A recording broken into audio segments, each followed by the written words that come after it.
Hello, everyone, and welcome to the Real Clear Politics Takeaway for Tuesday, May 10th. I'm Tom Bevan, co-founder and president of Real Clear Politics.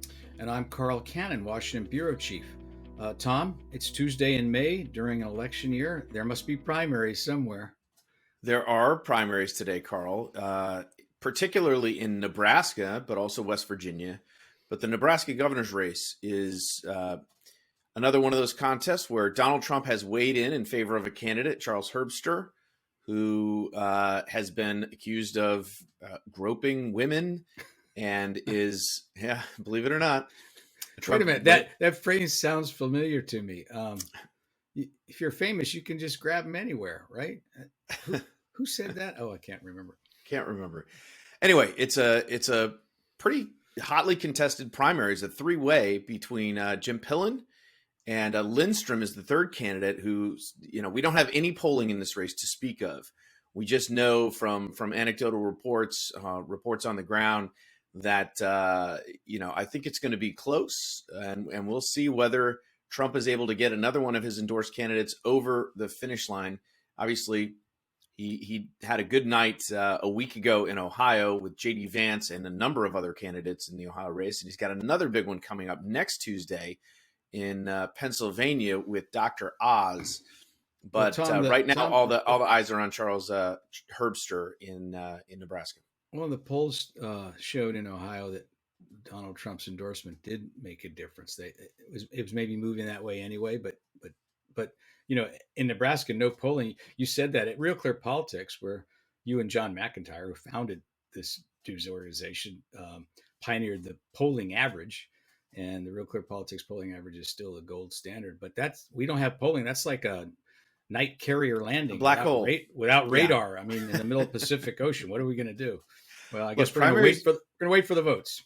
Yes, the only poll that matters, as they say. But look, primaries are notoriously difficult to poll, and I think this one is, like I said, I think it's going to be a pretty close race. So, Carl, let me ask you a question about we're sitting here a week after the leak of this draft opinion of Roe v. Wade, overturning Roe v. Wade, written by Samuel Alito.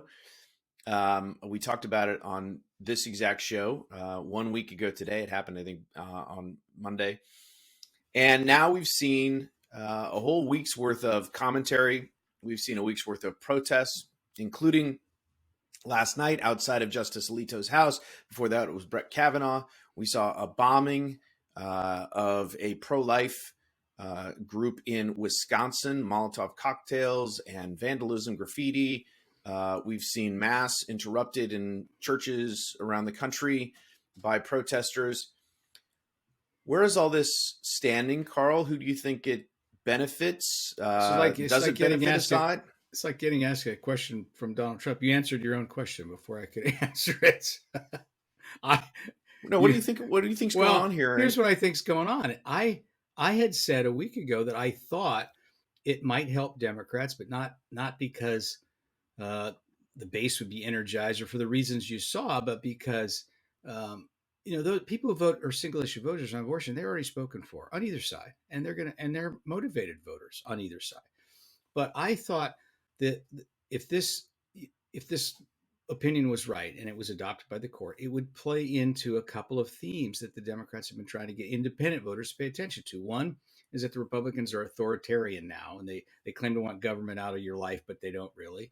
And two, this decision would have been enabled by three justices appointed by a president who never got even a plurality of the vote.